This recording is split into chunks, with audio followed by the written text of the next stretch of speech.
Our Aungelique Proctor was at Grady Hospital the minute we learned one of the patients was taken there.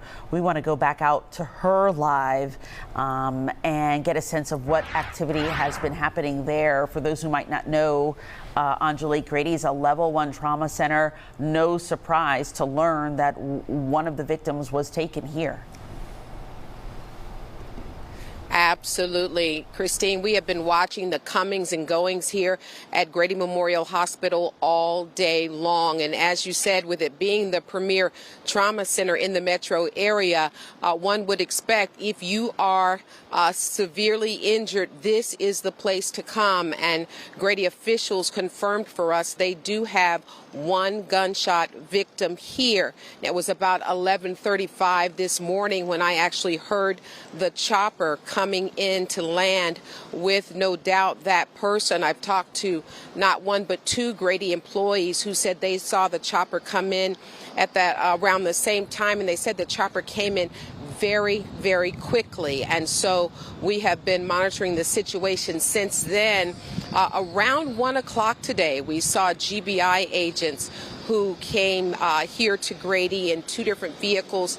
They went right into the hospital very quickly and presumed moving forward with their work. They were here for some 2 hours. They just left about 30 minutes ago. They had no comment as to what they were doing, only to say that their business here was in fact connected to the Apalachee High School shooting in Winder. So we did see that happen today.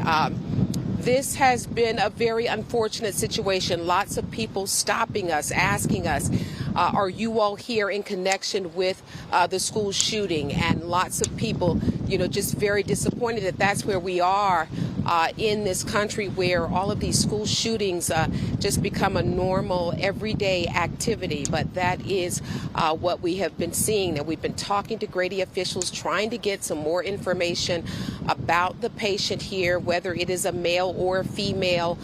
They will not confirm that at this time. We've also been asking about the condition of the patient. No confirmation there as well. They have referred us to law enforcement for any updates. We're also, of course, looking for family members of the person who was injured. We have not seen any Barrow County tags, but we continue to look for that, as well as other law enforcement officials.